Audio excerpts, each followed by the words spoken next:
Hey, what's up, ladies and gentlemen? What's going on? We're here with Breeze. How you feeling today, man? I'm feeling good. Peace, everybody. How you doing? Peace to all my family, friends, all my loved ones and everything, my day ones, including you, Gabe. IMC. I'm sorry. Just hope that everybody's doing good, doing their thing, and I'm here today. What made me want to get involved in music? It all dates back to my upbringing. I remember singing in the choir. The name of our choir group was the Sunbeams. It was for kids, I believe, about ages 4 to 11 years old. And I've been singing since I was a child in church.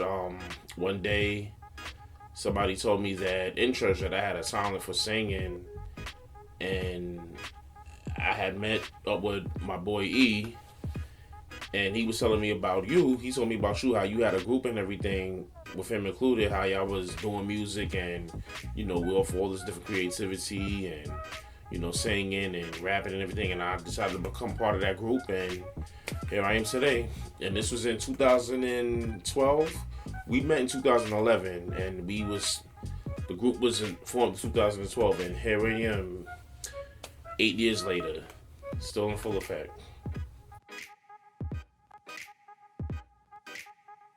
But the inspiration for If I Only Had a Blunt, again, I'm going to get to the root, was that I had originally started off singing, right? Around 2014, when we made the BMC first mixtape, our only mixtape, I actually, you and E had influenced me to rap.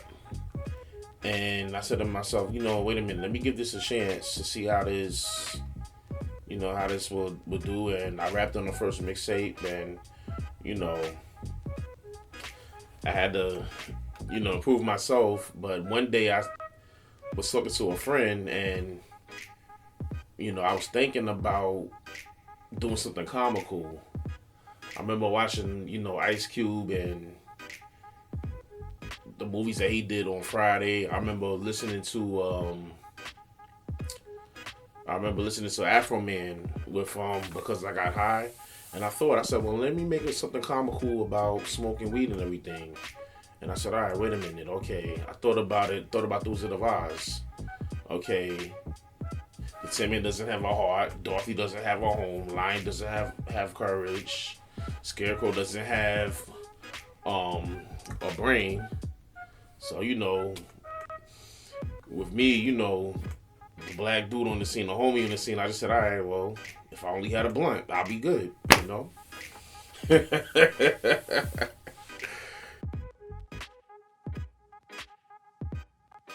what I do to get me into the mood is I just listen to the guys that influence me. I listen to the Biggie Smalls. I listen to the Tupacs. I listen to the, even the further generation, the older generations, the L Cool J's, the Run DMCs, even West Coast music, the old school music, like the Easy E's, the Ice C's, Snoop Doggy Dogs. And by me listening to them guys, basically you say that they're an influence on me with this rap game. And, it's 2020, and hip hop has actually been around since the late 70s, with Kool and the Gang. And that's, they're also another influence on me too. And I can't forget about the Fat Boys and Curtis Blow. They're the forefathers of this. They're the ancestors of rap. So, this is what I say. And when I say ancestor, I don't mean literally, a person that's passed away, but meaning that they're the forefathers. They started this rap business. So it started with them, 4 decades ago, 40 years ago. So they're the ancestors of this, and I look up to them for guidance, and influence on my craft. And I can't forget Ice Cube, with him and rapping to Friday, and so it's to me, I love it because it's you could be, the thing about rap and music is that you could be comical, you could be serious, you could be sad, you could be angry. Everything is out of emotion. It's just like singing. You know, the same the thing is with rap. You know, your rap, RAP, people need to stand for that. RAP stands for rhythm and poetry. We're all poets. You know what I'm saying? Even singers, they're poets. Because when you writing a song and everything, that song, 9 times out of 10, that song rhymes. You know, even for the R&B singers or whatever it is that you do.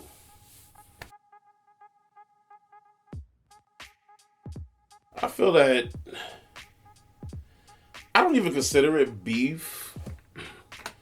To be honest with you, I think that, you know, in hip hop, you know, I think that it's just more like, yeah, they make diss competitions, but I don't consider it real beef. You know what I mean? And just this is my humble opinion. You know, like I said, I rock with Eminem. You know, and I rock with Lord Jamar. But I don't consider it real beef. To me, real beef is more like you know, like back in the day, like the East Coast, West Coast. You know, I consider that beef. You know what I mean? To a point where, all right, it's in the studio, but we also got it in the streets too. You know what I mean? How when Big and Pop, you know, rest in peace to them. You know, they lost their lives behind this. You know, that's beef. You know, another thing I consider beef is the real beef is, I would say, like 50 Cent and Ja Rule. That's real beef, you know, because it's real personal. But if you just going around making, you know, diss tracks towards each other and everything, I really don't consider it beef, you know.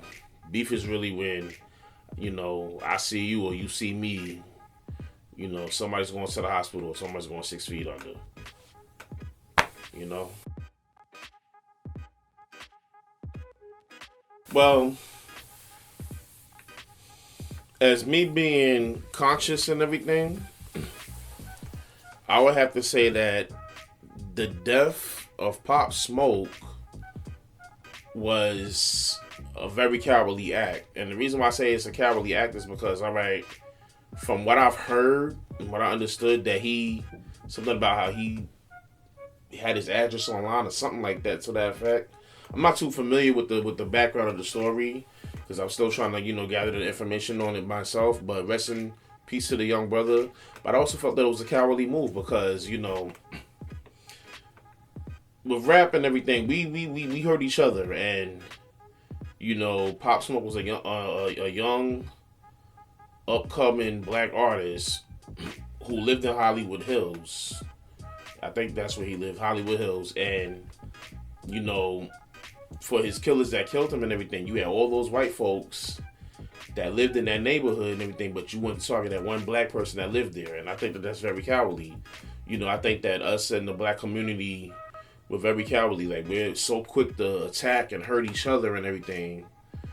You know, we'll hurt each other. We'll even kill each other. But when it comes to, you know, the enemy, and when I say the enemy, I don't mean white folks. I'm talking white supremacy.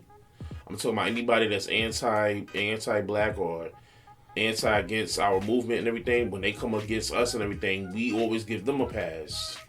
But when it's always somebody that look like us, we're always so quick to hurt on them. You know what I'm saying? Just like with the death of Extension 6ix9ine, I believe his name was, right? No, Extension, right?